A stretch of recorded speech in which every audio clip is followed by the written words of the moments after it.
এই সূরাতে আল্লাহ তাআলা তিনটা জিনিসের কসম খেয়ে একটা কথা বলেছেন। কসম খেয়েছেন রাতের কসম, 2 নাম্বার দিনের কসম, আর 3 নাম্বার হলো নিজের কসম খেয়েছেন। রব্বে করিম বলেন, আমি ওই সত্তার কসম খেয়ে বলি যিনি যাকে ইচ্ছা পুরুষ বানিয়েছেন, যাকে ইচ্ছা নারী বানিয়েছেন। আশ্চর্য বিষয় হলো ইমাম রাজি রাহমাহুল্লাহ তাআলা তাফসীরে কবিরের মধ্যে লিখেছেন, আল্লাহ তাআলা যে বস্তুগুলোর কসম খান সেই বস্তুগুলো একদিকে যেমন বিশাল, আরেকদিকে যেমন বনি আদমের জন্য বড় প্রয়োজন, আরেকদিকে বনি আদমকে আল্লাহ তাআলা মানুষকে চিন্তার জন্য এই কথা বলেন, দেখো এগুলোকে যদি আমি নিয়ন্ত্রণ করতে পারি, এগুলো যদি আমার ইচ্ছার অধীনে থাকে, তা তুমিও আমার ইচ্ছার অধীন। এগুলো যেমন আমার ক্ষমতার অধীন, তুমিও আমার ক্ষমতার অধীন। এগুলো যেমন কি আমার ক্ষমতার অধীন, তুমিও আমার ক্ষমতার অধীন। রাত আমার ক্ষমতার অধীন, দিন আমার ক্ষমতার অধীন।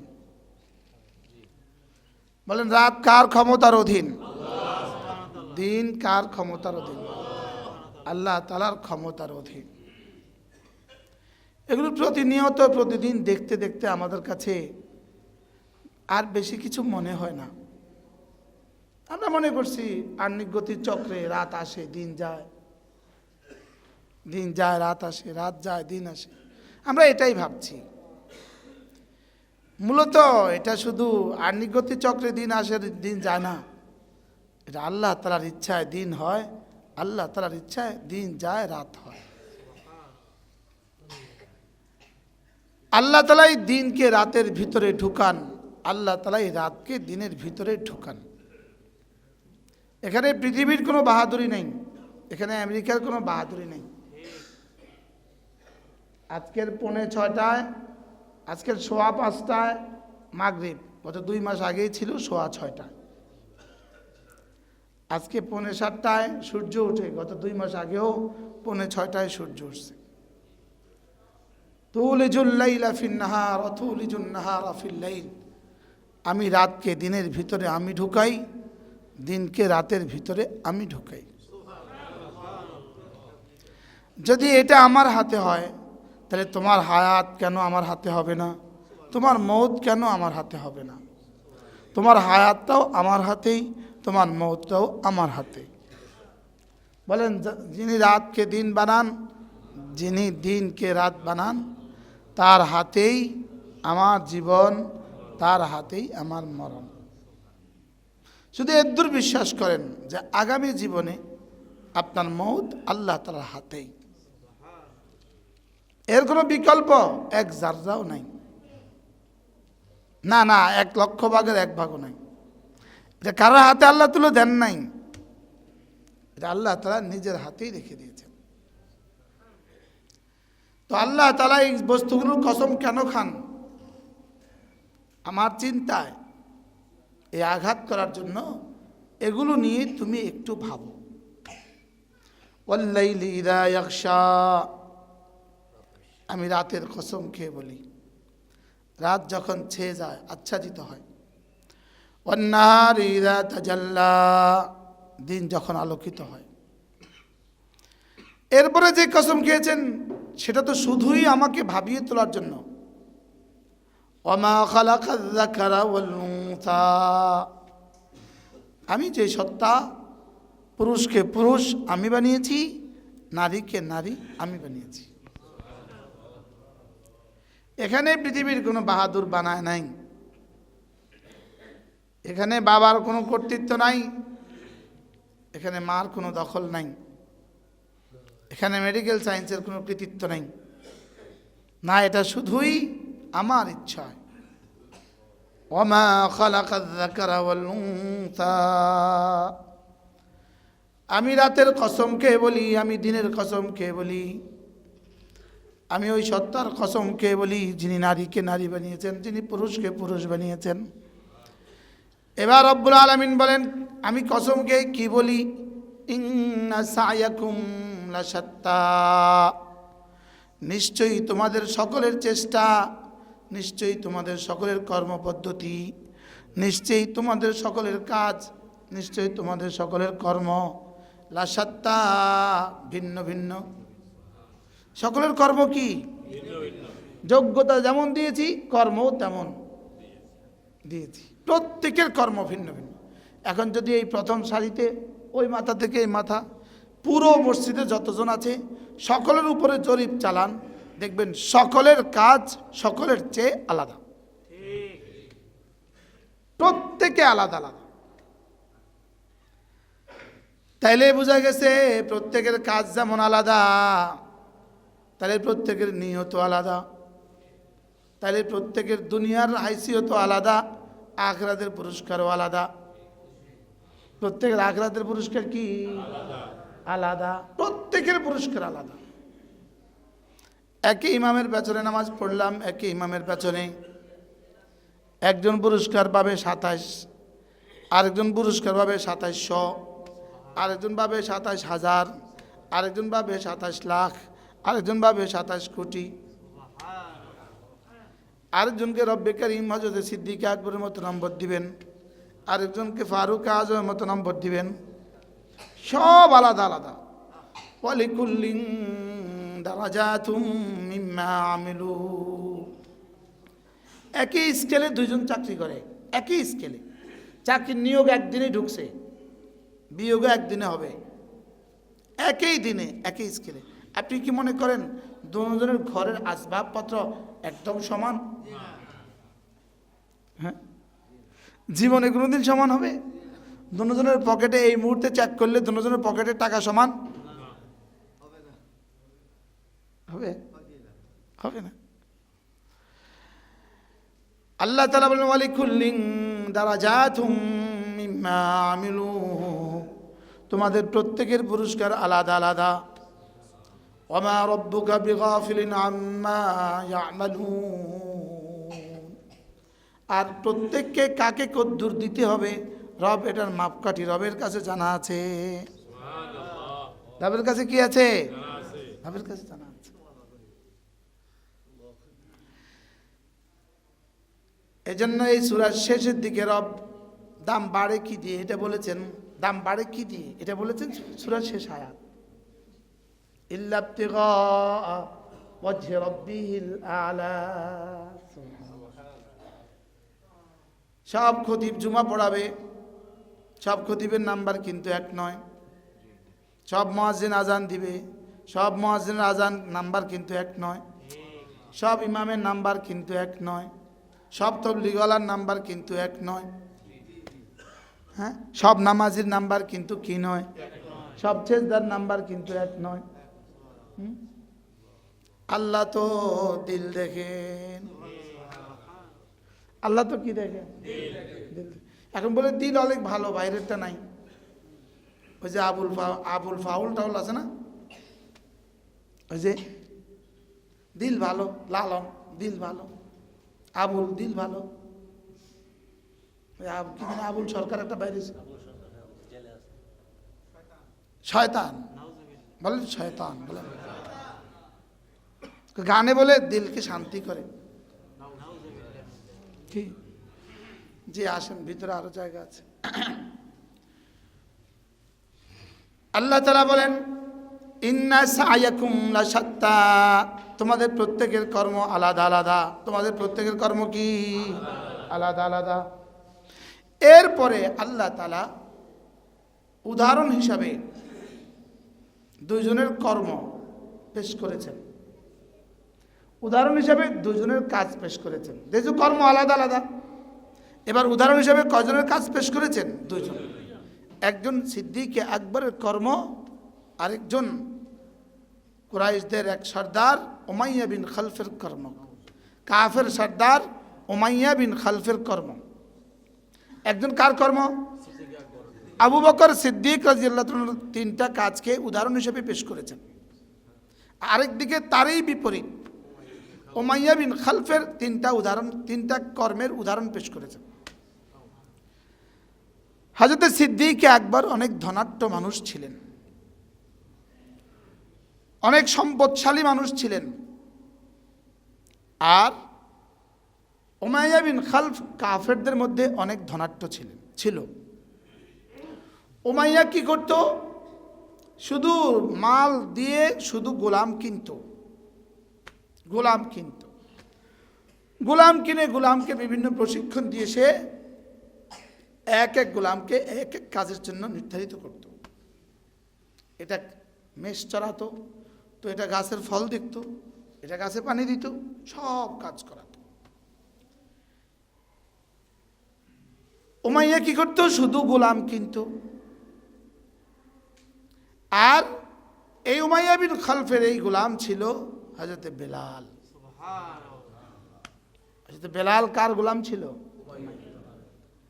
হযরতে বেলাল যখন মুসলমান হয়ে গেলেন, কালেমা পড়লেন, উমাইয়া তার উপরে নির্যাতন স্টিম রোলার চালাবার নির্দেশ দিল। কি করতো উমাইয়া? তার গোলামদেরকে বলল, ওর শরীরের মাথা থেকে পা পর্যন্ত আরবে একটা বড় বড় কাঁটা পাওয়া যায়। কাঁটা কি পাওয়া যায়? কাঁটা, যেগুলো ওটের খাবার।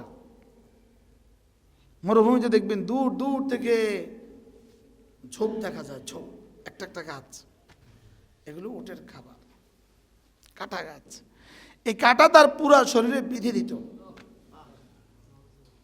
পেছনের অংশে, সামনের অংশে, পিঠে, বুকে বিঁধে দিত। এই রক্তাক্ত বেলালকে এবার বলতো, একদম উত্তপ্ত পাথরের উপরে রেখে দাও। রেখে দিত। এবার বলতো পুরো শরীরের উপরে পাথর চাপা দিয়ে দাও। নাউজুবিল্লাহ বলে। হযরত বেলাল এভাবে থাকতো। এবার রাতের বেলা এক কুঠরিতে আবদ্ধ করে দিত। হযরত বেলাল এখানেই গঙ্গাইতে থাকতেন, চিৎকার করতে থাকতেন। হযরত আবু বকর সিদ্দিক রাদিয়াল্লাহু তাআলা আনহু একবার ওই ঘরের পাশ দিয়ে যাচ্ছিলেন, আওয়াজ শুনলেন। হযরত আবু বকর সিদ্দিক রাদিয়াল্লাহু তাআলা বললেন, এটা কে? বললেন, উমাইয়ার গোলাম বেলাল, যে মুসলমান হয়ে গেছে। হযরত আবু বকর তাকে অনেক বুঝালেন, এটাকে এভাবে করো না। উমাইয়া এক পর্যায়ে বলল, তোমার যদি ভাল লাগে ওকে কিনে আজাদ করে দাও, ওকে কিনে তুমি নিয়ে যাও। হযরত সিদ্দিক আকবর ভাবলেন এটাই সুযোগ। বললেন, কত? বললেন, কত? সে মাঙ্গা দাবি চাইল, অনেক বেশি টাকা চাইল। হযরত সিদ্দিক আকবর তাকে পুরো টাকা দিয়ে কিনে সঙ্গে সঙ্গে আজাদ করে দিলেন।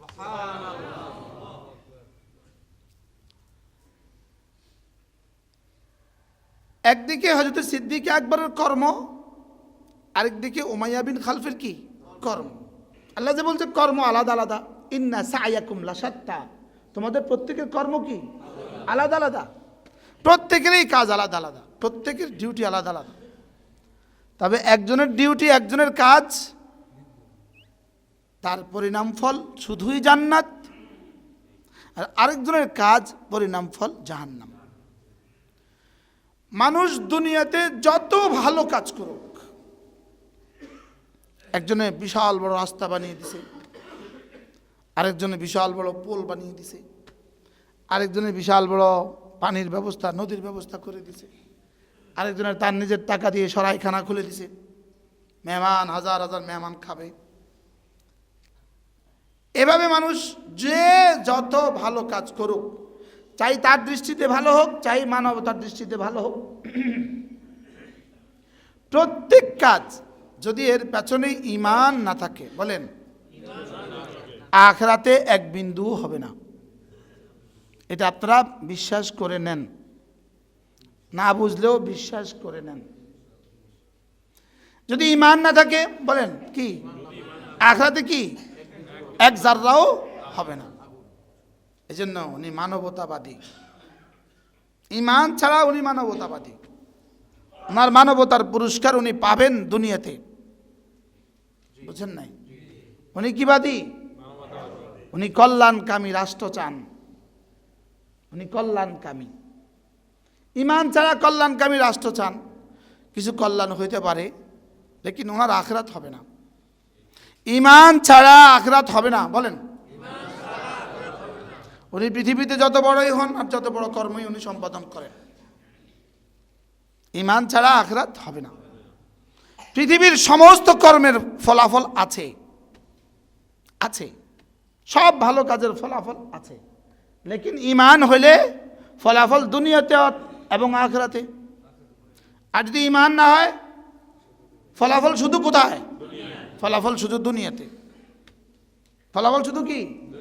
এই মানবতার কর্মের কারণে সারা পৃথিবী জুড়ে সুদ ঘুষ, তারপরেও হইতে পারে অনেক বড় কিছু ফলাফল। এটা মানবতার কর্মের ফলাফল। বলেন, সব সারা দুনিয়ার সব মানুষ প্রশংসা করতে পারে মানবতার কর্মের ফলাফল। সে অনেক সুস্থ, মানবতার কর্মের ফলাফল। তার জীবনে কখনো অসুখ হয় না, মানবতার কর্মের ফলাফল। কুমিল্লা একজন ডাক্তার ছিল, রামগোপাল। ইনি আমাদের এমপি মহোদয় নয়, সাবেক এমপি ইনি নন, আরেকজন। ইনি হোমিওপ্যাথিক ডাক্তার। এই শাসন গাছায় বসত, মানে 100-র উপরে বয়স হবে, 100-র উপরে। এই বেটা এই কুমিল্লার যত মন্দির আছে, যত মন্দিরে যত সৌন্দর্য আছে, সব এই বেটার করা। এ বেটা ওই নদীর পাড়ে বড় মন্দিরে এই বেটা সব ওই বেটা নেমলে। তো এই বেটা ওষুধ ছিল অসাধারণ, খুব কাজ করত, খুব কাজ দিত। এবার 100 বছর বয়সেও সে ছিল দিব্যি সুস্থ। এটা হলো তার মানবতার ফল, কর্মের পুরস্কার। লেকিন ঈমান ছাড়া সমস্ত কর্মের ফল এপারে ওপারে নয়। না, এপারে বুঝে নিতে হবে, এটা বুঝে নিতে হবে। ঈমান ছাড়া, বলেন, সমস্ত কর্মের ফলাফল কোথায়? এপারে, ওপারে নাই। ওপারে ঈমান ছাড়া কিছু হবে না। যদি ঈমান হয়, তাইলে প্রতিটা বিন্দু কর্মের ফলাফল ওই পারে শুধু পাওয়া যাবে নয়, প্রতিটা জাররার ফলাফল 7 আসমান 7 জমিনের চেয়ে বেশি। এই সুবহানাল্লাহর ফলাফল 7 আসমান 7 জমিনের চেয়ে বেশি। এই মসজিদে আগে আসার ফলাফল 7 আসমান 7 জমিনের চেয়ে বেশি। এই ওয়াজের ফলাফল 7 আসমান 7 জমিনের চেয়ে বেশি। এই কথা শোনার ফলাফল 7 আসমান 7 জমিনের চেয়ে বেশি। আমাদের কাছে তো 7 আসমান 7 জমিন এটাও এক বোতল পানির মতো মনে হয় না। এটা শুনতে শুনতে আমাদের কাছে কিছুটা কি হয়ে গেছে, হালকা হয়ে গেছে। কিন্তু বিষয়টা কদ্দুর। জিবরিলকে জিজ্ঞেস করেন, জিবরিল, 7 আসমান 7 জমিনের চেয়ে ভারী, এটা কদ্দুর? জিবরিল বলবেন, আমি এই সসীম, আমি এটা বলবো কিভাবে? জিবরিল বলবেন, না, এটা আমি জানি না, এটা আমার জানা নাই। বুঝে থাকলে বলুন তো দেখি, ঈমান ছাড়া। ওমান আরাদাল আখিরাতা ওয়া সাআ লা সাইয়া ওয়া হুয়া মুমিন। সুবহানাল্লাহ। ওমান আরাদাল আখিরাতা, যে আখিরাত চায়, ওয়া সাআ লাহা সাইয়া, এবং আখিরাতের জন্য চেষ্টা করে, ওয়া হুয়া মুমিন, দারা হালে কে হুয়া মুমিন হয়, মুমিন অবস্থায়। সুবহানাল্লাহ। মান আমিলা সালিহাম মিন যাকারিন আও উনসা ওয়া হুয়া মুমিন, যে চেষ্টা করবে ঈমান আনবে আর আমলে সালেহ করবে, তবে ঈমানের সাথে, তবে কিসের সাথে? তবে ঈমানের সাথে। তাইলে হাজারো কোটি ডলার দান করে দিল ঈমান ছাড়া, এই দানের পুরস্কার দুনিয়াতে 10 গুণ, 100 গুণ, 300 গুণ তো পাবে, লেকিন আখিরাতে 1 জাররাও মিলবে না। আর ঈমানের সাথে 1 জাররা দিয়ে দিল, একটা মুঠ দিয়ে দিল, হইতে পারে এটা আখিরাতে উহুদের চেয়েও ভারী। ওমান আরাদাল আখিরাতা, যে আখিরাত চায়, এই জন্য মসজিদে আসার সময় নিয়ত করবেন, আমি আখিরাতকে বানাবার জন্য যাচ্ছি। বাজারে যাওয়ার সময় নিয়ত করবেন, আমি আখিরাত সাজাবার জন্য যাচ্ছি। আমরা কি বাজারে যাওয়ার সময় আখড়া সাজাবার জন্য যাই না লাল শাক কেনার জন্য যাই? বিবি পাঠালো, যাও 2 টাকার ধনিয়া নিয়ে আসো। ধনিয়ার জন্য আপনি গেলেন, ধনিয়ার জন্য আপনি গেলেন। বেঈমানের যাওয়া শুধু ধনিয়ার জন্যই হবে, মুমিনের যাওয়া ধনিয়ার জন্য হবে না। মুমিন যাবে, আমার রাসূল তো বাজারে গিয়েছেন, এই জন্য আমি বাজারে যাচ্ছি। রাসূল তো কেনাকাটা করেছেন, এই জন্য আমি কেনাকাটা করছি। বাজারে এই জন্য যাবে, রাসূল বাজারে গিয়ে একটা দোয়া পড়তে বলেছেন, যে দোয়াটা পড়লে 10 লাখ নাকি দিয়ে দেওয়া হয়, আমি তো এটা পড়ার জন্য যাচ্ছি। তাহলে বেঈমানের বাজারে যাওয়া ধনিয়া কিনা ছাড়া আর কিছু হলো না। আর মুমিনের বাজারে যাওয়া, একবার সকালবেলা বাজারে যাওয়া কোটি কোটি বছরের জান্নাত হয়ে গেল। কারণ মুমিনের 70 বছরের জীবনের প্রতিটা বিন্দু দিয়ে যদি জান্নাত সাজানো না হয়, তাহলে crore crore to the power crore crore to the পাওয়ার কোটি কোটি বছর সে জান্নাতে থাকবে কিভাবে? সুবহানাল্লাহ। আচ্ছা, এই পাখাটা যে ঘুরে, পাখাটা যখন সুইচ দিচ্ছেন ঘুরে, বন্ধ করা পর্যন্ত সে মাঝে কয়বার থামে? আপনার অক্সিজেন জীবনে কয়বার থামছে? হ্যাঁ, যদি মাঝে 2 মিনিট 2 সেকেন্ড থামে, বাসায় যাবেন না হাসপাতালে, হার্ট ফাউন্ডেশনে যাবেন। হ্যাঁ, তাহলে বোঝা গেছে আমার হার্ট যেমন চলমান, আমার নিঃশ্বাস যেমন চলমান, আমার জান্নাত আর জাহান্নামের কর্ম চলমান। কি এটা চলছেই চলছে, চলছেই চলছে। তাহলে আপনি বাজারে ফেরেশতা লেখে নেকি আর নেকি, নেকি আর নেকি। বাজারে গেলেন, ভিন নারী থেকে 2 চোখ নিচু করে দিলেন। হাকিমুল উম্মত বলেন 10,000 রাকাত নফলের চেয়ে ভারী হয়ে গেল। নেকির ব্যবস্থা রাখছে না রাখছে না? কতক্ষণ? হ্যাঁ, কি পরিমাণ? এত নেকি দিয়ে কি করবেন? দুনিয়াতে এত মাল দিয়ে কি করবেন? হাও করে না, করে দুনিয়াতে কবে মাল হয়েছে আর বলছেন আর লাগবে না আমার? হ্যাঁ, তো এই প্রশ্ন আসে কেন, এত নেকি দিয়ে কি করবে? মাথা খারাপ। ইন্না সায়াকুম লাশাত্তা, তোমাদের সকলের কর্ম ভিন্ন ভিন্ন। এবার সিদ্দিক আকবরের 3টা কর্মের কথা বলেছেন, এবার উমাইয়া বিন খলফের 3টা কর্মের কথা বলেছেন। একদিকে সিদ্দিক আকবরের 3টা কাজ, ওয়া আম্মানা ফাআম্মা, ওয়া আম্মানা ফাআম্মা, ফাআম্মা মান আ'তা ওয়াত্তাকা ওয়া সাদ্দাকা বিল হুসনা। 3টা কাজ মুখস্থ করেন, আ'তা ওয়াত্তাকা ওয়া সাদ্দাকা বিল হুসনা। 1 নাম্বার, শুধু তর্জমা করে বোঝার জন্য, আ'তা যিনি দিয়েছেন, ওয়াত্তাকা যিনি আল্লাহকে ভয় করেছেন, ওয়া সাদ্দাকা বিল হুসনা আর কালিমায়ে তাইয়্যিবার উপরে ইয়াকিন বানিয়েছেন। সুবহানাল্লাহ। উচিত ছিল কেমনে বলা জানেন? আম্মা মান সাদ্দাকা ওয়াত্তাকা ওয়া আ'তা, যিনি কালিমার উপরে ইয়াকিন বানিয়েছেন। 2 নম্বরে যিনি তাকওয়া ইখতিয়ার করেছেন। 3 নম্বরে যিনি দান করেছেন। উচিত ছিল এভাবে বলা, লেকিন আল্লাহ দানকে বলেছেন কি আগে, তাকওয়াকে বলেছেন কি 2 নাম্বার, তাসদিককে বলেছেন কি, তাসদিক মানে বিশ্বাস, তাসদিক মানে কি বিশ্বাস, তাসদিককে বলেছেন কি 3 নাম্বার। আল্লাহ বলেছেন এভাবে হওয়া উচিত ছিল, এভাবে আগে বিশ্বাস, পরে তাকওয়া, পরে দান। আল্লাহ কয় আগে দান, পরে তাকওয়া, পরে বিশ্বাস। আশ্চর্য না? আল্লাহ তারতিবে ব্যাসকম করলেন কেন? আল্লাহ তারতিবে ব্যাসকম করছেন এজন্য যে আতা মানে বান্দার হক, আতা মানে বান্দার হক। সুবহানাল্লাহ। ইত্তাকা মানে আল্লাহর হক, আর সাদদাকা মানে নিজের দিলের হক। সুবহানাল্লাহ। তো তোমারটা কইছি পরে, আমারটা এর থেকে আগে, বান্দারটা এর থেকে আগে। সুবহানাল্লাহ বলেন।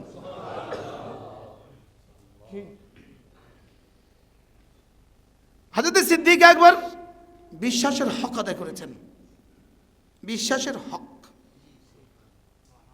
এবার বিশ্বাসের হক আদায় করে আল্লাহকে ভয় করে গুনাহ ছেড়ে দেওয়ার হক আদায় করেছেন।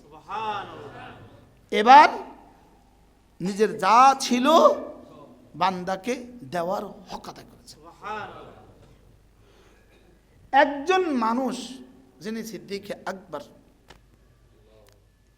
সমস্ত নবীদের পরে, সমস্ত নবীদের উম্মতের মধ্যে যিনি শ্রেষ্ঠ, সুবহানাল্লাহ বলেন। তার সিফাত আল্লাহ তাআলা কয়টা বলছেন? কি কি? দান করেন। 2 নাম্বার আল্লাহকে ভয় করেন। 3 নাম্বার বিশ্বাস করেন। সাদ্দাকা বিল হুসনা। তাহলে এবার এই 3টা কাজ নিয়ে ঘরে ফিরব আজ থেকে। 1 নাম্বার, যখন যে আমলের কথা শুনি এটাকে বিশ্বাস করব। বলেন ইনশাআল্লাহ, বলেন ইনশাআল্লাহ। যখন যেটা শুনি, যা জানেন তো জানেন, যা জানেন তো জানেন, যখন যেটা শুনবেন এটার উপর বিশ্বাস। বলেন বিশ্বাস। আবার বলেন বিশ্বাস। আমার বিশ্বাসে যেন কেউ ছিট ধরতে না পারে, আমার বিশ্বাসে যেন কেউ ছিট ধরতে না পারে। না, কোরআন যা বলেছে সত্য। শুধু বলেন কোরআন যা বলেছে সত্য, রাসূল যা বলেছে সত্য বলছেন।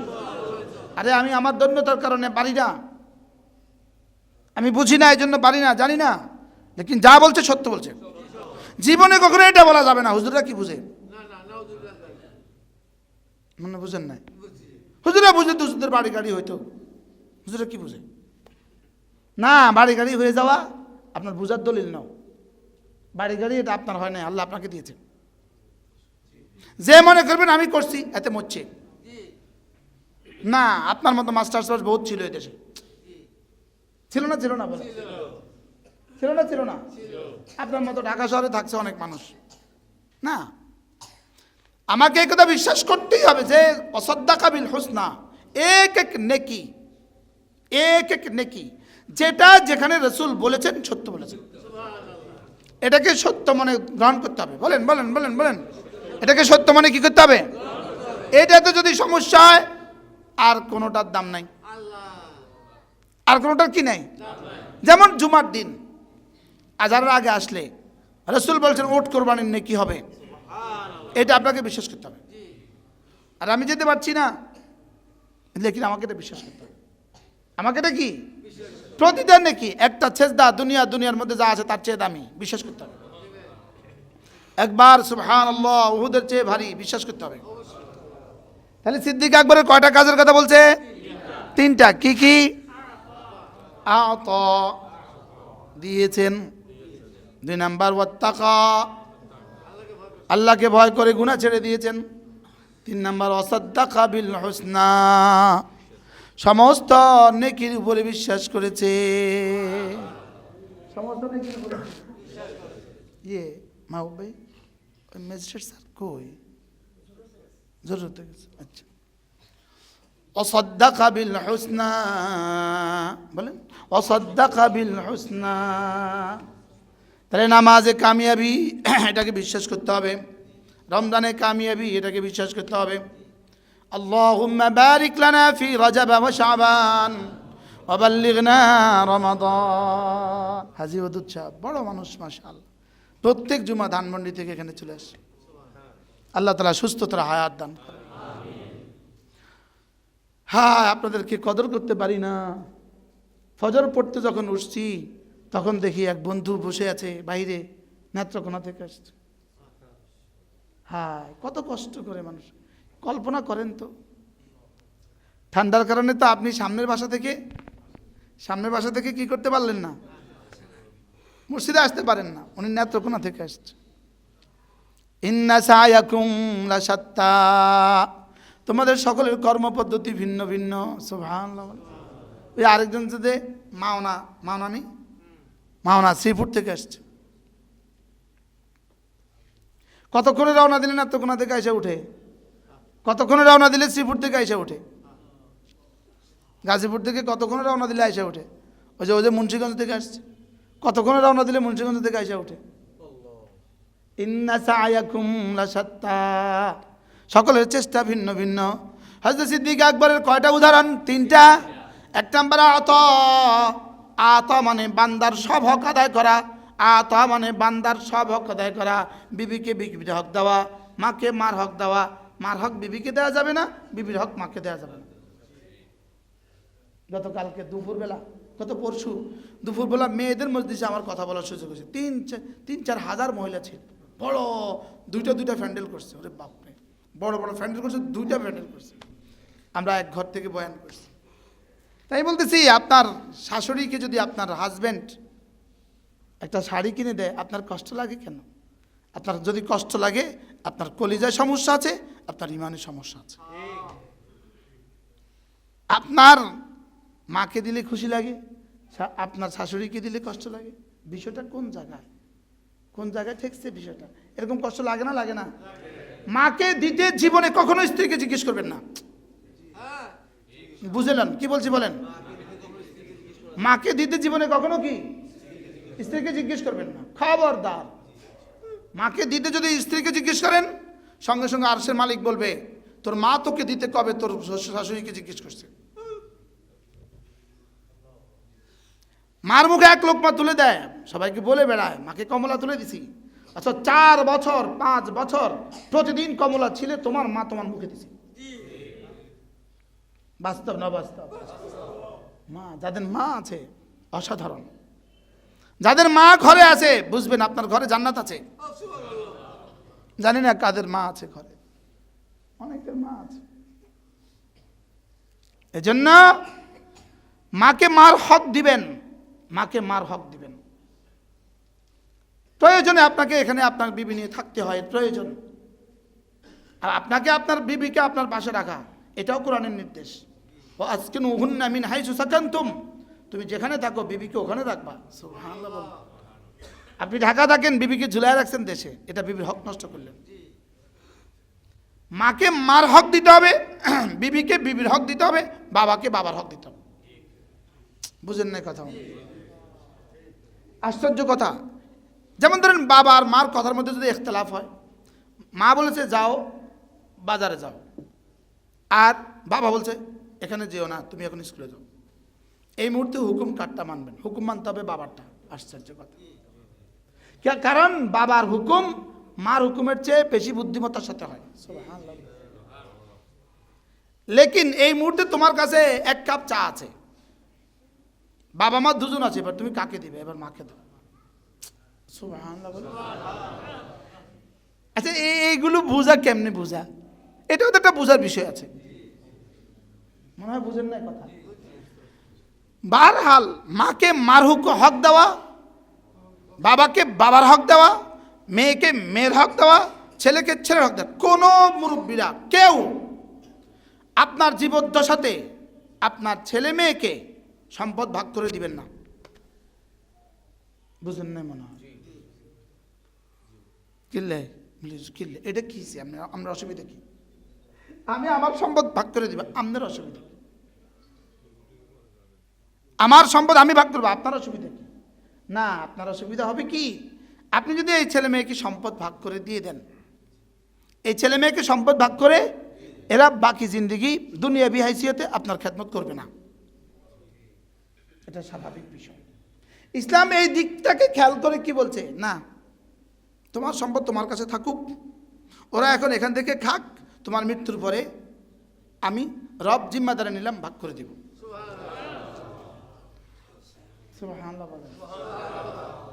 মৃত্যুর পরে আমি কি করে দিব বলেন? আমি ভাগ করে দিব। ছেলেকে মেয়েকে বঞ্চিত করার জন্য ছেলেকে বাড়িটা আস্তে করে লিখে দেয়, আছে না নাই এ সমাজে? হ্যাঁ, এই অধিকার ইসলাম আপনাকে দেয় নাই। এই অধিকার ইসলাম আপনাকে দেয় নাই। না, এই অধিকার ইসলাম আপনাকে দেয় নাই।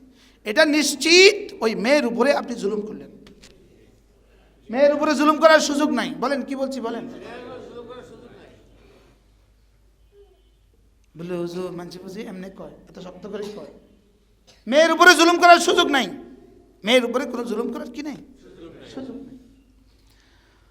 এতিম নাতিন আছেন, এতিম আপনার একটা ছেলে মারা গেছে, নাতিনটা আপনার কাছে রেখে গেছে, হইতে পারে না? পারে না? এটা এতিম নাতিন, এটার দিকে আপনাকে খেয়াল রাখতে হবে।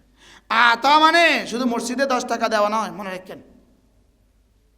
আতা মানে দেওয়া। বলেন আতা মানে কি? এটা মানে কি নয়? শুধু মসজিদে 10 টাকা দেওয়া নয়। এটা মজার খবর শুনেন, 4 শ্রেণী হইতে পারে, 4 শ্রেণী। পঞ্চম কোনো নাম্বার নাই। 1 নাম্বার হালাল কামিয়েছে, হালাল খরচ করে। 2 নাম্বার, হারাম কামায়, হারাম খরচ করে। 3 নাম্বার, হালাল কামায়, হারাম খরচ করে। 4 নাম্বার, হালাল কামায়, হারাম খরচ করে। বুঝেন? সবাই বুঝলেন?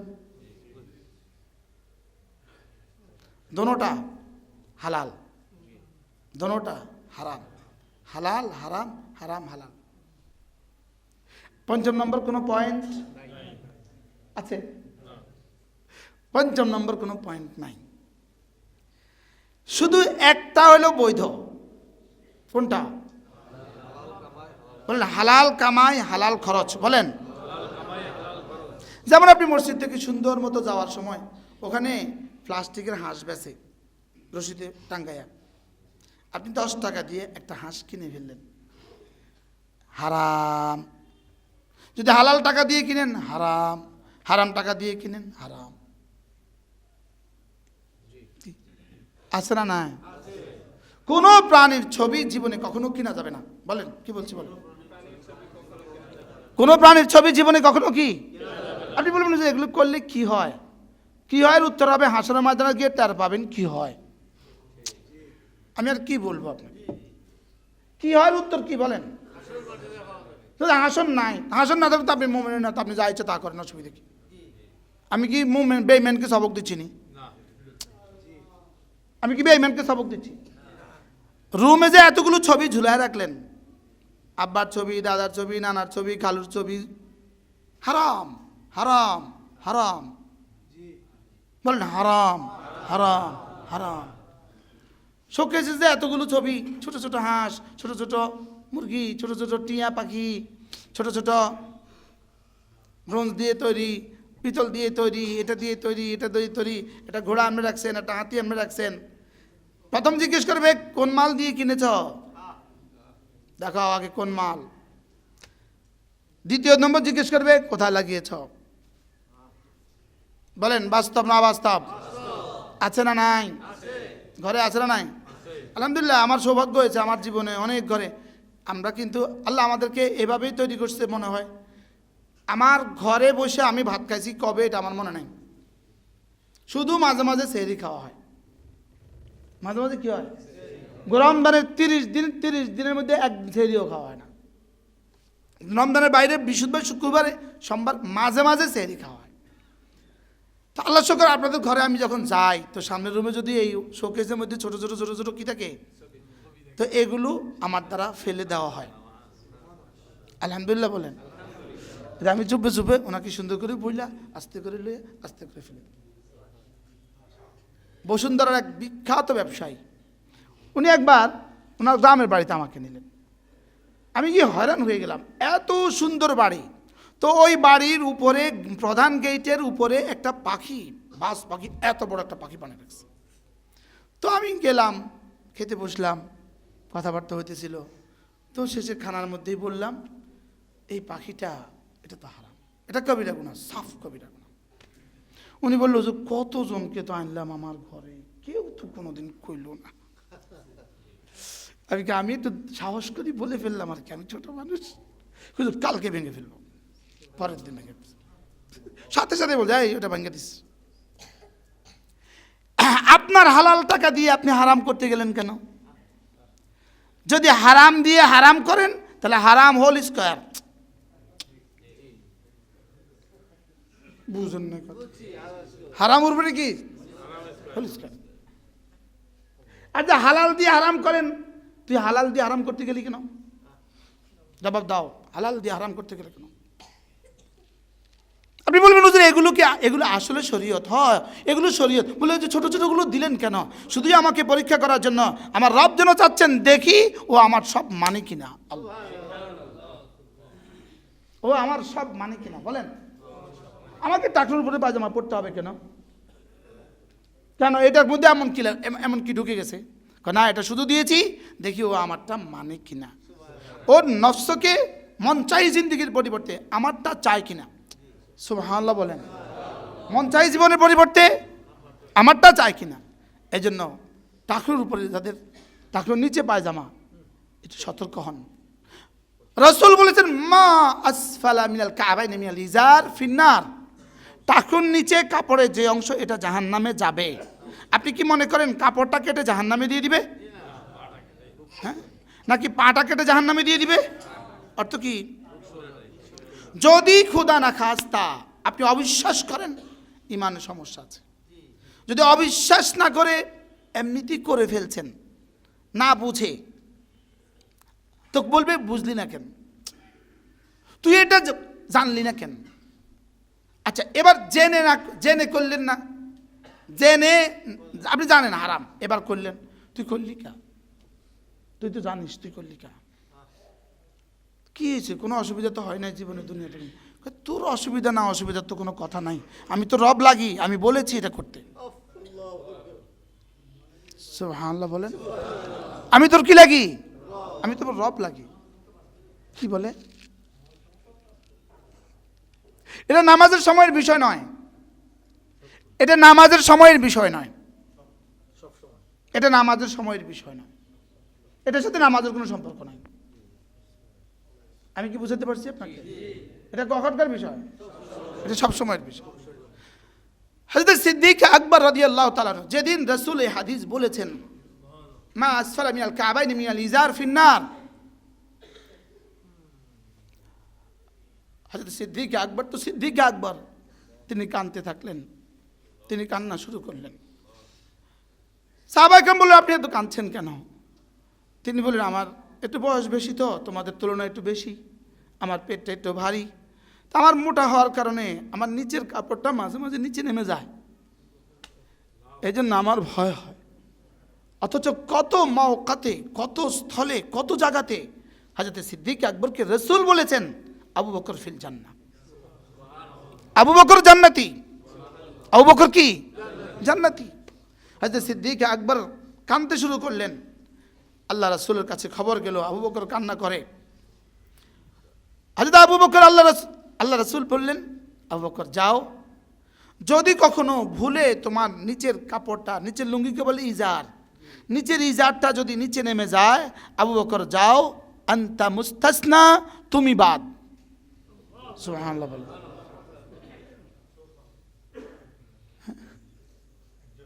সুবহানাল্লাহ, তুমি জান্নাতে যাও, কারণ তোমার তো ইচ্ছা নামে না, তোমার তো কি নামে না। কেউ বেশি মোটা হইতে পারে না, পেট বড়, তার প্যান্টটা নিচে নেমে যায়, তুমি কি করবেন বেচারা, কি করবেন? কয় নাম্বার গেছে? আত, যাকে যা দেওয়ার তাকে তা দেওয়া। সুবহানাল্লাহ বলেন। তাহলে স্ত্রীকে স্ত্রীর হক দেওয়া, ভাই বোনগুলোকে, আচ্ছা আপনার বড় বোন, একটু খেয়াল করেন, বসো না ওখানে, বসে যাও না, বসে যাও ওখানে, বসে যাও, মুরব্বী এখানে আসেন, বলেন ভাই বোনকে, বোনকে বোনকে বোনের হক দেওয়া। যেমন ধরুন আপনার বড় বোন, আপনার বয়স হলো 50, বড় বোনের বয়স হলো 60। আপনি কল্পনা করেন তো আপনার জন্মের পরে আপনার বড় বোন আপনাকে কি পরিমাণ কোলে নিয়েছে? আসেনি বড় বোন কারণ? সবারই তো আছে। আপনার বড় বোন আপনাকে কি পরিমাণ কোলে নিয়েছে একটু কল্পনা করেন তো, কি পরিমাণ আপনাকে খানা খাওয়াইছেন বড় বোন, কি পরিমাণ গোসল দিছে আপনাকে আপনার বড় বোন, আপনার জামা কাপড়গুলো কি পরিমাণ ধুয়ে দিছে, বলেন না বাস্তব না বাস্তব? সেই বড় বোনকে একটা শাড়ি আপনার বছরে একবার দেয়া আসে না, আপনি কল্পনা করুন তো, ওই বোনকে শাড়ি দিবেন, মাঝে মাঝে একটা শাড়ি দিবেন, মাঝে মাঝে ওই বোনের জন্য একটু গোশত পাঠাইয়া দিবেন, একটা মুরগি পাঠাইয়া দিবেন, একটা গরু পাঠাইয়া দিবেন, 2 কিলো ছাগলের গোশত পাঠাইয়া দিবেন। আতা মানে যাকে যা লাগে তা দেওয়া। সুবহানাল্লাহ বলেন। আপনি কল্পনা করুন আপনার বড় ভাই, আপনি যখন ক্লাস 10-এ পড়েন, আপনার বড় ভাই তখন প্রাইমারি স্কুল মাস্টার, বাবা গ্রামের কৃষক, আপনি বলেন আপনার বড় ভাই আপনার জন্য কি কি করেছে? আপনার ম্যাট্রিকের ফর্ম ফিল আপের সময় টাকাটা কে দিছে? বড় ভাই। দিছে না? দিছে না? এরকম হাজারো কিছু আছে না নাই বলেন?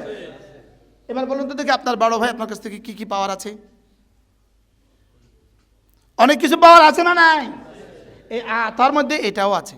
সুবহানাল্লাহ বলে। আপনার জন্ম কিন্তু গ্রামে, ওই গ্রামে জন্মের সময় আপনার মার পাশে, আপনার বাড়ির আশেপাশের অনেক নারী ছিল। কে যে আপনাকে প্রথম চুমু খেয়েছে জানা নাই, কে যে আপনাকে প্রথম কোলে তুলে নিয়েছে জানা নাই, কে যে আপনাকে প্রথম গোসল দিয়েছে জানা নাই। এই জন্য মাঝে মাঝে গ্রামের বাড়ির আশেপাশের চতুর্পাশের মানুষগুলোকে কিছু কিছু দিবেন, যে এরা আমার কাছে হক রাখে, এরা আমার কাছে কি রাখে, এরা আমার কাছে হক রাখে। আশ্চর্য কথা, আমি জমিন দলিল করতে কোর্টে গেছি, দেখি যে কোর্টে এক মহিলা, ও আমারও দেখে বলতেছে তুমি ভালো আছো। এটা আমারও যদি কোনো বেডি কয় তুমি ভালো আছো, বিষয়টা কেমন, বিষয়টা জটিল না, কতটা কাছে রইলে। আমি বলছি আপনি ইয়েতে চাকরি করে, ওই যে তহসিল অফিস নি বলে, যেখানে জমিন দলিল হয়, রেজিস্ট্রি অফিস। বলছে আপনি, তুমি চিনো না, তোমাদের ঘরের পাশে আমাদের ঘর, তোমাদের বাড়ির পাশে আমাদের ঘর, তোমরা ছোটবেলা আমরা কত আদর করছি। কি আশ্চর্য না? এই জন্য বাড়ির আশেপাশের মানুষগুলোকে, প্রতিবেশীকে মাঝে মাঝে কিছু দিবেন। আল্লাহর নবী, বাহ, যদি ঘরে ছাগল আসতো তো রাসূল বলতেন ঝোল একটু বাড়িয়ে দাও, একটু ঝোল বাড়িয়ে দিয়ে আশেপাশের প্রতিবেশীদেরকে দিয়ে দাও। এরপরে বলতেন খাদিজার বান্ধবীরা আছে, খাদিজার বান্ধবীরা আছে, খাদিজার আমার উপরে খাদিজার অনেক হক আছে। সুবহানাল্লাহ বলেন। আমি সকলের হক আদায় করতে পেরেছি, খাদিজার হক আমি আদায় করতে পারি নাই, আর আবু বকরের হক আমি আদায় করতে পারি নাই। রাসূল বলতেন। কি চলছে, কি কথা চলছে আপনাদের সামনে? বলেন কি কথা চলতেছে? এখন একই ফ্ল্যাটে থাকে, পাশের ফ্ল্যাটওয়ালার জীবনেও খবর না, ইভেন চিনেও না। বাস্তব না বাস্তব? শুধু আপনাদের বেলা না, আমার বেলাও। আমি কালকে পরশু দুপুর বেলা একটা ছেলে আমার সামনে দিয়ে হেঁটে যায়, আমি বলতে এদিকে আসো। ও খুব বিনয়ের সাথে মুসাফা করছে। আমি তুমি কি করো? আমি মাস্টার্স কমপ্লিট করছি এবার। তোমার বাসা কোথায়? আপনার ঘরের পেছনে একটা। তুমি আমাকে চিনো? আমি তো চিনি আপনাকে, লেকিন আমি তো চিনলাম না। প্রতিবেশীর হক আদায় করা, এটাও আতার মধ্যে পড়ে। সুবহানাল্লাহ বলেন। কিসের মধ্যে পড়ে বলেন? তাহলে আতা মানে কি কি দেওয়া? ফরজ হক দিয়ে দেওয়া, ওয়াজিব হক দিয়ে দেওয়া, নফল হককে দিয়ে দেওয়া। সুবহানাল্লাহ বলেন। তাহলে আতার এক নম্বর তর্জমা কি? দেওয়া। তাহলে সিদ্দিক আকবরের এক নম্বর কাজ ছিল কি? দেওয়া। বলেন দেওয়া, দেওয়া, দেওয়া। কাকে কাকে দিবেন? যার যার হক তাকে দিব, যার যার হক তাকে দিব। আপনি আপনার ড্রাইভারকে দুপুরবেলা খানা আপনি যেখানে খান ওখানে খাওয়াবেন। যদি আপনি না পারেন তাহলে ওকে এই পরিমিত টাকা দিয়ে দিবেন। এটা হলো ওকে দেওয়া। ওকে কি? ওকে দেওয়া। এটা দেওয়া মানে যে যা পাবে তাকে তা দেওয়া। বলেন আল্লাহ যা পাবে আল্লাহকে তা দেওয়া, বিবি যা পাবে বিবিকে তা দেওয়া, সন্তানরা যা পাবে সন্তানকে তা দেওয়া, মা বাবা যা পাবে, ভাই বোনরা যা পাবে তাদেরকে কি? ভাই বোনের সম্পত্তি আত্মসাৎ করা না, কুক্ষিগত করা। ফুফিদের সম্পদ ফুফিদেরকে দিয়ে দেওয়া। ফুফিদের মাঝে মাঝে খবর নেবেন। আপনি কল্পনা করুন তো দেখি, আপনার ফুফিরা আপনার জন্মের পরে 2-4 বছর কি পরিমাণ আদর করছে আপনাকে? হ্যাঁ, ফুফিরা কি পরিমাণ আদর করছে বলেন? আচ্ছা এবার খালারা কি পরিমাণ আদর করছে? সব ভুলে বসে আছি, সব ভুলে বসে আছি। সেই গ্রামে কোনো খালা থাকে, ওই খালার খবর নেবেন, ওই খালার জন্য মাঝে মাঝে কিছু করবেন, যে খালা ছোটবেলা আমাকে আদর করেছে। কথা কি অপ্রাসঙ্গিক হয়ে গেছে? হ্যাঁ বলেন আপনার ঘরের কাজের মেয়েটা, তার যে পরিমাণ বেতন আছে ওই পরিমাণ দিয়ে মাঝে মাঝে বাড়তি কিছু দিবেন, মাঝে মাঝে বাড়তি কিছু দিবেন। ওয়াম্মা মান আতা ওয়াত্তাকা ওয়াসাদ্দাকা বিল হুসনা। দেওয়া তো দেওয়া, লেকিন আল্লাহর ভয়ে দেওয়া, তাকওয়া ইখতিয়ার করা। আর তাকওয়ার সহজ তরজমা হলো আল্লাহকে ভয় করে কোনো গুনাহ সে করে না। বলেন আল্লাহকে ভয় করে কোনো গুনাহ করে না, আল্লাহকে ভয় করে কোনো গুনাহ করে না। আল্লাহর কসম, তাকওয়া যে ইখতিয়ার করে তাকে বলে মুত্তাকি, তাকওয়া যে এখতিয়ার করে তাকে বলে কি? মুত্তাকি। আল্লাহ তাআলা বলেন মুত্তাকি হলো আমার, আমি মুত্তাকিকে ভালোবাসি। আল্লাহ কাকে ভালোবাসেন? মুত্তাকিকে ভালোবাসেন। এই প্রসঙ্গ আরেক সময় বলবো। আমার একটা মুস্তাকিল কিতাব আছে, আমার লেখা একটা মুস্তাকিল কিতাব আছে, আর তাকওয়া। আর তাকওয়া, হ্যাঁ, যদি আপনাদের ঘরে আমার বইগুলো রাখতেন, একটা একটা বই, যে আমাদের হুজুরের বইগুলো আমরা একটা একটা রাখি। আমার 15টা বই আছে, 15টা। কত না? মাশাআল্লাহ। নিজের টেবিলে রেখে দিবেন, মাঝে মাঝে একটা একটা তুলে নেবেন, একটা একটা একটা একটা তুলে নেবেন, একটা একটা তুলে একটু একটু দেখবেন, 5 মিনিট 5 মিনিট। আমাদের এক দোস্ত, ইনি মাস্টার্স পাস, ইনি বলতেছেন, একদিন বলতেছেন, হুজুরের কিতাবগুলো যখন খুলি তো মনে হয় যেন হাকিমুল উম্মতের কিতাব খুলি। আলহামদুলিল্লাহ বল, আল্লাহ পাক মানুষের মুখ দিয়া বলা। কি জানি বলছি? বলেন তাকওয়া। বলেন কি?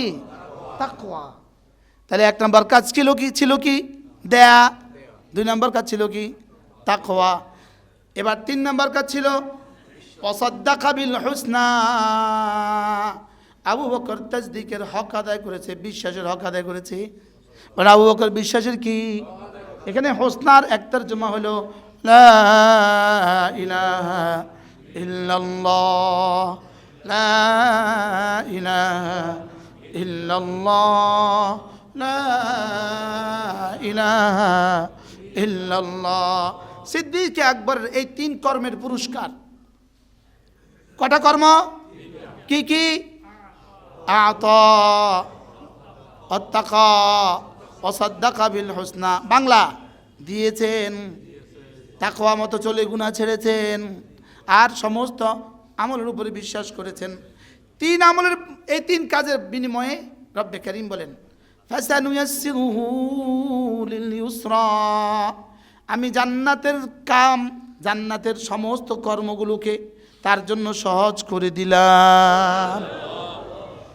এজন্য নেত্রকোনা থেকে এসে এখানে ফজর পড়তে পারলো কেন? রব সহজ করে দিয়েছেন। গাজীপুর থেকে আজানের আগে এখানে ঢুকতে পারলো কেন? রব সহজ করে দিয়েছেন। আর একামতের আগে ওই 6 তলা থেকে নামতে পারলো না কেন? রব কঠিন করে দিয়েছেন। কি রব কি করে দিয়েছেন? কঠিন করে দিয়েছেন। রব যদি সহজ করে দেন, সহজ বলেন, রব সহজ করে দিলে কি? রব সহজ করে দিলে আল্লাহ তাআলা বলেন ফাসানুয়াসসিরুহু লিল ইউসরা। আমিও জান্নাতের সমস্ত আমালকে তার জন্য সহজ করে দিলাম। আল্লাহ, ফজর নামাজ কেমন কষ্ট? হ্যাঁ মাগো মা, কি পরিমাণ কষ্ট ফজর নামাজ। আরেকটা কথা বলি, রাগ করবেন? যেই সময় ঘুমাইলে আপনি ফজরে উঠতে পারবেন না, নিশ্চিত। যেই সময় ঘুমাইলে আপনি কি ইচ্ছাকৃত, এটা তো মজবুরি, ভিন্ন বিষয়।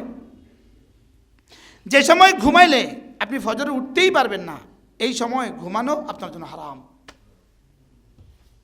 হিসাব করেন, শুধু মোবাইল দেখতে দেখতে 3টা বাজছে, শুধু ফজরের আগে ঘুমাইলেন, আপনি ফজরে উঠবেন কিভাবে? এই 3টা বাজা পর্যন্ত জাগা আপনার জন্য হারাম। আমি মনে বুঝাইতে পারি নাই? হ্যাঁ, শুধু এই ঘরে আপনি এসার পরে ভাত খেয়ে ফেলেছেন, এসার পরে আর কোনো কাজ আপনার নাই, আপনি জানেন 8টা বাজে আপনার ডিউটি, আপনার কোনো কাজ নাই, আপনি শুধু এটাকে কি বলবো, এটা এ নিয়ে বেনিয়ে এটা সেটা করতে করতে, বাস্তব না বাস্তব, এটা সেটা করতে করতে এই ঠুঙ্কো ঠুঙ্কো ঠুঙ্কো, যেটা না দুনিয়ার কোনো হাইসিয়ত আছে না আখিরাতের কোনো হাইসিয়ত আছে, যেটা দুনিয়াবে 1 জাররা কোনো লাভ হয় নাই, আখিরাতের 1 জাররা কোনো লাভ হয় নাই, এই কাজটা করতে গিয়ে আপনি রাত 2টা বাজাইলেন, এবার ফজরের সময় আপনি ঘুমাইলেন। আল্লাহর কসম, হারাম হারাম হারাম। আপনি মনে করছেন শুধু জেনা হারাম, আর কিছু হারাম নাই। বুঝাইতে পারলাম না দুলা ভাই, বুঝাইতে পারি কি? আমি কি বুঝাইতে পারছি? যেই মাশগালা, যেই ব্যস্ততা আপনাকে ফজর পড়তে দেয় না, আপনি কি জানেন এই ব্যস্ততা আপনাকে কোথায় পৌঁছে দিয়েছে? জাহান্নাম। আল্লাহর কসম, ফজর ছাড়া আপনি পূর্ণাঙ্গ মুসলিম হবেন কিয়ামত পর্যন্ত হবে না। কি বলছি বলেন? আপনি ফজর ছাড়া মুসলিম কিয়ামত পর্যন্ত হবে না। আরে পা ছাড়া আপনি আবার মানুষ, পূর্ণাঙ্গ মানুষ কিভাবে? হাত ছাড়া আপনি পূর্ণাঙ্গ মানুষ কিভাবে? মাথা ছাড়া আপনি পূর্ণাঙ্গ মানুষ কিভাবে? ফজর পড়তেই হবে আপনাকে। বলেন কি বলছি বলেন? সবাই বলেন, জোয়ানরা বলেন। যারা আসেন তারা বললেন না, যারা আসেন না তারা বলেন। ফজর পড়তেই হবে। আবার বলেন, ক্ষুধা না খাস্তা মসজিদে আসতে পারেন নাই, ঠান্ডা, একাকী, গেট, আপনাকে ঘরে পড়তে হবে। আপনাকে ঘরে পড়তে হবে। ক্ষুধা না খাস্তা আসতে পারেন নাই, হইতে পারে না এরকম। আপনি মেহমান হয়েছেন, নিচে গিয়ে দেখেন আপনি তালা বন্ধ, আপনি কি করবেন? লেকিন ফজর পড়বেন না আপনি, আপনি পাক্কা মুসলমান হবেন। আর আপনার জীবনে সুখে সুখে ভরে যাবে, আপনার সন্তানরা সুখে সুখে ভরে যাবে, আপনার নাতি নাতনিরা সুখে সুখে ভরে যাবে। আল্লাহর কসম কিয়ামত পর্যন্ত হবে না। আল্লাহর সাথে যুদ্ধ। আপনি ডিউটির জন্য মোবাইলে অ্যালার্ম দিতে পারলেন, আপনি ডিউটির জন্য অ্যালার্ম দিলেন। আগামীকালকে যদি 5টায় আপনার ফ্লাইট থাকে, আপনি কয়টা উঠবেন? 5:30 আপনার ট্রেন থাকে, আপনি কয়টা উঠবেন? 5:30 আপনার ট্রেন, আপনি কয়টা উঠবেন? আপনি দুনিয়ার যে কোনো প্রয়োজনে উঠতে পারেন, আপনি ফজরের প্রয়োজনে উঠতে পারলেন না কেন? আল্লাহর সাথে যুদ্ধ করলেন। আল্লাহর সাথে যুদ্ধ, আল্লাহর সাথে যুদ্ধ করে কেউ টিকে না। বলেন আল্লাহর সাথে যুদ্ধ, বলেন আল্লাহর সাথে কি পড়বো? ফজরের নামাজ, সাদ্দাকা বিল হোসনা। প্রতিজন মুসলমান নিয়ত করেন, নিজে পড়বেন, স্ত্রীকে পড়াবেন, সন্তানদেরকে পড়াবেন, প্রতিবেশীকে পড়াবেন। পারলাম না সূরাটা শেষ করতে, আল্লাহ তাআলা আমাকে জীবনের শেষ ফজর জামাতে পড়ার তৌফিক দান। হ্যাঁ, আমাদের মসজিদ যদি আপনারা সবাই আসতেন, কয়টা ফ্লোর ভরতো? কি ভাই, আল্লাহ আমাদের সবাইকে অসাদ্দাকা বিল হোসনা। তাহলে এটা ফজরের বিশ্বাস। বলেন ফজরের উপরে কি এই যে কথাগুলো বলেছি কোনোটা অসত্য? আপনার কি মনে হয় কোনোটা অসত্য বলছি? অসাদ্দাকা বিল হোসনা। তাহলে ফজর ইনশাআল্লাহ। যদি মসজিদে না আসতে পারেন, মসজিদে না আসতে পারবেন কেন? আবার পারবো না কেন? হ্যাঁ, পারবো না কেন? পারতেই হবে। আমার আজকে থেকে নিয়ত করেন, পারতেই হবে। বলেন এখন গিয়ে বিবিকে বলবেন, আজ থেকে আর সুযোগ নেই, আর ছুটি নেই, তুমিও পড়বা আমিও। ছেলে মেয়েকে বলবেন আর ছুটি নেই, তোমাকেও পড়তে হবে আমাকেও পড়তে হবে। আল্লাহ তাআলা আমাদের সকলকে কথাগুলো বোঝা মানা সাহায্য করে।